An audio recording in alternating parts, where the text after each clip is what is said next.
Man uzdeva jautājumu, kur beidzas varavīksne, un man atbild uz to bija, ka varavīksne īstenībā nekur nebeidzas. Protams, man liekas, kaut kāds tāds bērnības ziemas bija tāds ļoti pamatīgs.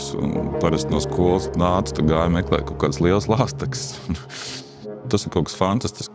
Šajā ledu mirdz visi šie kristāli, šis caurspīdīgums, tā plastika.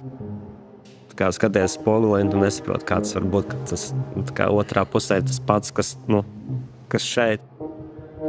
Man ļoti patika forma vispār kā tāda, tā plastika, kas vispār tu vienkārši kaut kādu lietu var samīcīt, izmīcīt, dabūt kaut kādu formu. Kā būtu, ja tu sāk domāt par objektu no krāsas puses? Kā reiz man atvēr to materialitātes pasauli, stikla pasauli.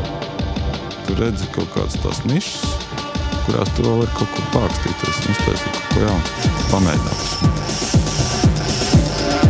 Es arī vienmēr saku, es neesmu stikla dizainers vai mākslinieks. Tas ir tas brīdis, kurā es veidoju daudz darbus, vēl aizvien turpinu, bet es sāku interesēties par dabīgo akmeni, tā skaitā marmoru.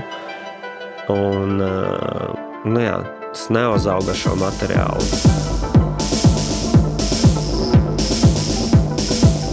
Man liekas, latviešiem ir tādas īpatnība, ka viņi tā kā izvēlās kaut kādas tādas ļoti randomas nišas, un tad viņi kļūst vislabākie tajā.